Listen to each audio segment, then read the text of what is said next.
you're ready to escape to a tropical paradise surrounded by crystal clear water, beautiful coral reefs, fascinating history, and one of the most remote and national parks in America, then you're in the right place. Today we're heading 70 miles west of Key West to Dry Tortugas National Park, aboarding the Yankee Freedom 3 ferry.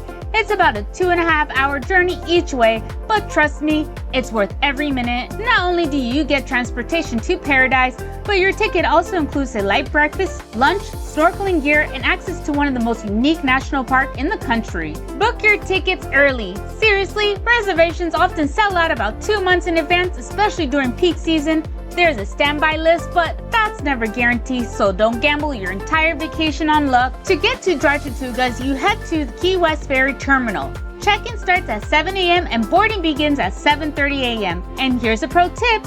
When you check in, make sure you ask for the free snorkeling gear rental. Now, if you're like me and enjoy starting the day with real food instead of surviving on excitement, I highly recommend stopping by the Cuban Coffee Queen before boarding. They're famous for their Cuban mixed sandwiches, sunrise breakfast burrito, and a powerful café con leche that might wake up your ancestors. Alright, let's leave civilization behind and head towards paradise. But before we go full Millennium Falcon towards this tropical paradise, let me share you a few Jedi level tips that will make your trip even better. If you suffer from motion sickness, take your medication before the trip day or hours before boarding. Remember when everything was going great in Jurassic Park before things got a little chaotic?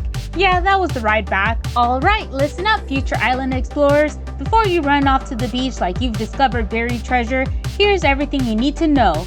Where to find the changing rooms, fresh sprint stations, the best snorkeling spots, and free tours that are included with your missions. So don't miss out. Welcome to Dry Tortuga National Park. The water here is so crystal clear and vibrant, it feels like you've stepped straight into a tropical postcard. The island you're visiting is called Garden Key, and most day trips give you an approximately 4 to 5 to explore before heading back to the Keys. Waiting for you is a massive Fort Jefferson, and when I say massive, I mean massive. We did the self-guided tour of Fort Jefferson and Garden Key. It took us about 2 hours to do it all. Maybe you could do 1 or 2. This provides ample time to walk around the fort perimeters, exploring the moat, visit the museum, and take some photos on your own pace. Fort Jefferson is one of the largest brick masonry structure in the entire West Hemisphere. The fort contains over 16 million bricks. That's enough bricks to make your local Home Depot cry. Construction began in 1846 and continued for decades. Although the fort was technically never fully completed, the fort was built to protect one of the most important shipping ports in North America. Back in the 1800s, ships carrying valuable cargo passed through these waters consistently.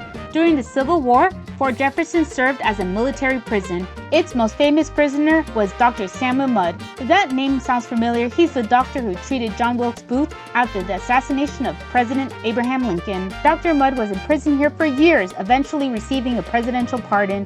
Talk about history lesson with an ocean view. You can join the included 40 to 45 minutes guided tour led by park experts, or explore on your own pace like we did. As you wander through the fort, you'll discover giant briefcase mates, powder magazines, canyon placements, hidden staircases, incredible panoramic views from the top levels, and don't miss the moat walls. It is an easy scenic walk surrounding the fort with stunning views of the turquoise water. Alright, history buff, it's time to get under the sea. This national park is home to some of the most beautiful snorkeling in Florida. The park protects over 100 square miles of marine habitat, and it contains more than 30 species of coral, along with hundreds of marine animals. The shallow waters around the Golden Keys are perfect for beginners and experienced snorkelers alike. Popular snorkeling areas include the moat walls and nearby coral heads where marine life gathers in abundance. As soon as you enter the water, you'll likely encounter colorful tropical fish, sergeant majors, parrotfish, school of baitfish, vibrant coral formations. You may also spot sea turtles, reef sharks, and southern stingrays. Now, unfortunately, we did not see any sharks or turtles during our visit. Apparently, they were busy doing important turtle and shark things. But while visiting the Florida Keys, we did get to snuba with sea turtles and massive rays. That's featured in another video if you want to check it out after this one. Some of the coral species found around this park include staghorn corals, elkhorn corals, boulder star corals, and sea fans and colorful sponges that sway in the current like underwater trees. Now here's something many visitors don't realize. Dry Tortugas is also one of North America's most important bird migration stopover.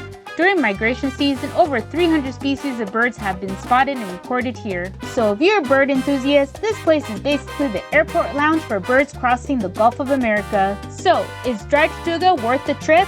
Absolutely. You get history, adventure, snorkeling, wildlife, and some of the clearest water in Florida, and bragging rights for visiting one of America's most remote national parks. Whether you're exploring Fort Jefferson, snorkeling over coral reefs, bird watching, or simply relaxing on the beach, Dry Tortuga feels like stepping into another world. And the best part? By the end of your day, you'll have stories, photos, and memories that most Florida visitors never experience. If you enjoyed this adventure, hit the like button, subscribe for more travel adventures, and let me know in the comments, would you take a 2.5-hour ferry ride to visit this tropical paradise? Until next time, this is the Fouch signing off from Paradise.